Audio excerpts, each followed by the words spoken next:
Bismillah, Assalamualaikum warahmatullahi wabarakatuh. Waalaikumsalam. Waalaikumsalam warahmatullahi wabarakatuh. Oke, sebelum kita mulai kegiatan pembelajaran pada pagi hari ini, silahkan salah satu memimpin doa terlebih dahulu. Silahkan ketua kelasnya atau mungkin ada yang mau memimpin doa. Sebelum memulai pembelajaran hari ini, berdoa mulai. Berdoa selesai. Oke, terima kasih Mas Muhammad sudah dipimpin doanya. Oke, kita presensi dulu ya, Dek. Bentar. Nanti kalau saya panggil silahkan bilang hadir gitu ya. Adinia Arta Puspita. Hadir, Bu. Adinda Falisha Putri Ramadini. Adinda. Azhara Bulan Fauzia. Hadir, Bu. Agita Reva Afila. Aisyah Raihanun. Hadir, Bu. Jadi tujuan pembelajaran kita pada pagi hari ini, setelah melakukan pembelajaran dengan model problem based learning, peserta didik diharapkan dapat menyimpulkan gagasan, pikiran, pandangan, arahan atau pesan dalam pidato lingkungan hidup, kondisi sosial, dan atau keragaman budaya yang didengar dan atau dibaca secara mandiri. Sebelum kita masuk ke materi, saya akan menampilkan contoh teks pidato persuasif.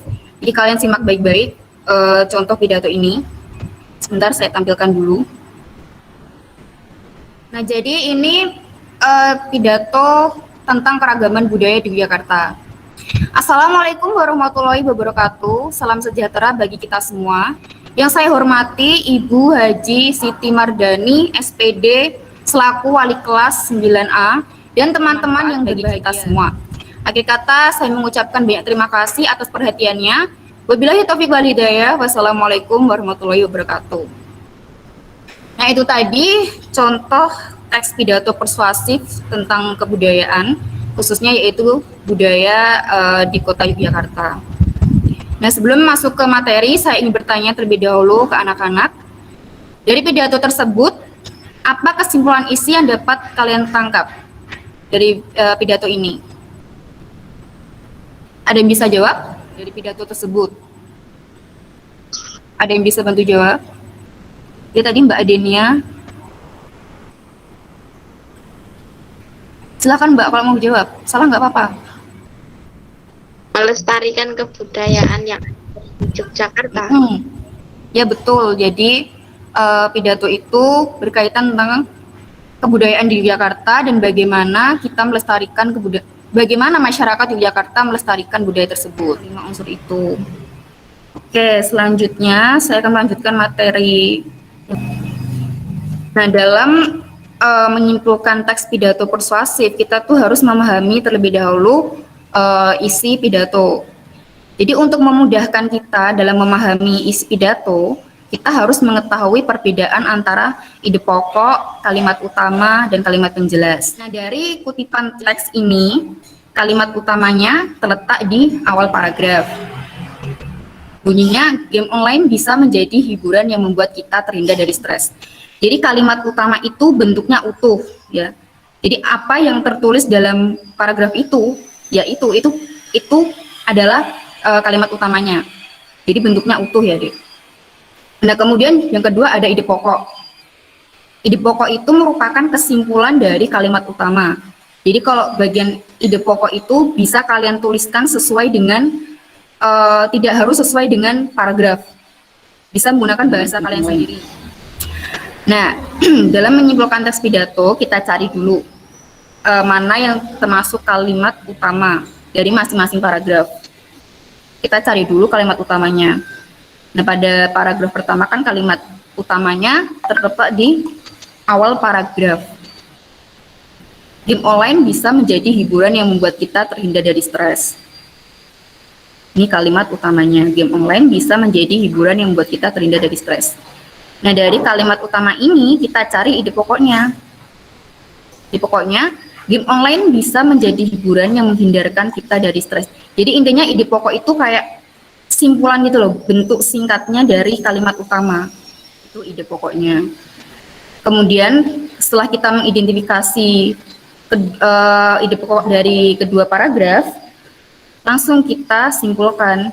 Caranya yaitu dengan menggabungkan ide pokok dari masing-masing paragraf. Gabungkan. Dari ini ide pokok dari paragraf pertama. Game online bisa menjadi hiburan yang menghindarkan kita dari stres. Kemudian ide pokok paragraf kedua, jangan sampai waktu muda kita hanya terbuang habis untuk bermain game online. Ini kenapa ditambahkan kata namun, itu kita sesuaikan dengan konteks kalimatnya ya, Dek. Jadi kata hubung itu bebas tergantung konteks kalimatnya. Oke, jadi itu tadi materi kita tentang menyimpulkan teks pidato persuasif. Mungkin sebelum lanjut ada yang ingin ditanyakan? Nggak ada. Udah paham semuanya? Paham. Selanjutnya langsung saya jelaskan untuk penugasannya ya, Dek. Jadi nanti sama seperti kemarin, saya akan mengirimkan lembar tugas ke grup WhatsApp ya. Dan ini tugasnya individu. Jadi saya mohon kalian untuk berkontribusi ya mengerjakan, karena ini kan penilaian, termasuk penilaian. Oke, sebelum saya tutup, kita tadi kan sudah belajar tentang cara menyimpulkan teks pidato persuasif. Ada yang tahu tadi sebelum dalam menyimpulkan teks pidato persuasif kan kita harus tahu 3 unsur utama. Dan itu tadi unsurnya apa aja? Ada yang masih ingat?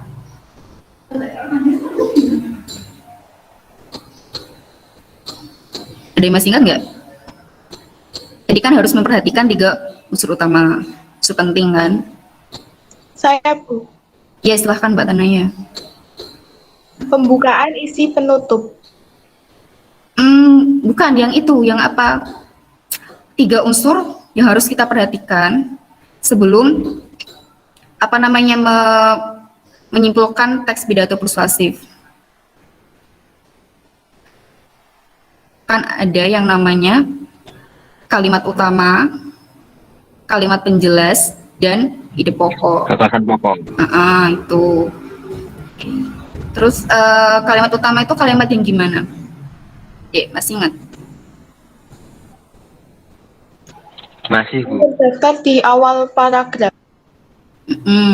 Kalimat utama itu bisa terletak di awal maupun boleh di awal, bisa di akhir paragraf. Kemudian kalimat penjelas, ada yang masih ingat? Kalimat penjelas itu yang gimana? Saya, Bu. Ya, Kalimat penjelas adalah kalimat yang menjelaskan tentang ide pokok kalimat pada paragraf tersebut. Jadi kalimat penjelas itu selain kalimat utama. Jadi menjelaskan kalimat utama. Itu dulu materi dari saya. Terima kasih kepada anak-anak yang sudah bergabung pada kelas pada pagi hari ini. Sebelum saya tutup, silahkan salah satu memimpin doa terlebih dahulu, Dek. Silahkan.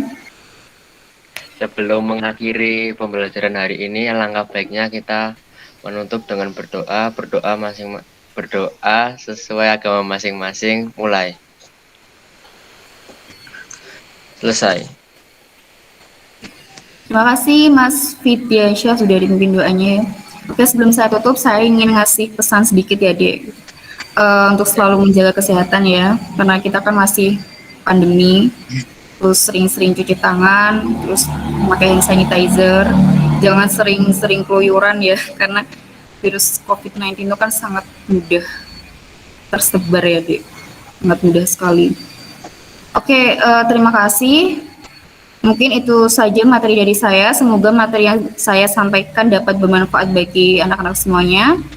Sekian saya tutup. Wabillahi taufiq wal hidayah. Wassalamualaikum warahmatullahi wabarakatuh. Waalaikumsalam Waalaikumsalam. warahmatullahi wabarakatuh.